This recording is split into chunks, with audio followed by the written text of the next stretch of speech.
ब्रह्मदेवदादा Mane bank Sumitra park जुळे सोलापूर येथील शाखेतील एटीएमचा शुभारंभ मान्यवरांच्या उपस्थितीत आणि मोठ्या थाटात नुकताच करण्यात आलाय। दिनांक 1 जून 2024 रोजी ब्रह्मदेवदादा माने बँक सुमित्रा पार्क जुळे सोलापूर शाखेतील एटीएमचा शुभारंभ माननीय पृथ्वीराज माने आणि मयुरा माने मॅडम यांच्या शुभ हस्ते संपन्न झालाय।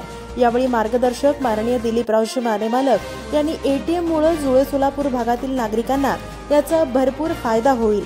तांत्रिक आणि स्पर्धात्मक युगात ग्राहकांना तत्पर बँकिंग सेवा देणं अतिशय महत्त्वाचं आणि आवश्यक बनलं असून ब्रह्मदेवदादा माने सहकारी बँक ग्राहकांना दैवत मानून सेवा देत आहे। यासाठी ब्रह्मदेवदादा माने बँकेचे सर्व कर्मचारी बँकेचा दर्जा सुधारण्यासाठी 24 तास बँकेसाठी तत्परतेने काम करत असतात, असं प्रतिपादन त्यांनी या कार्यक्रमाच्या शुभारंभाप्रसंगी केलं।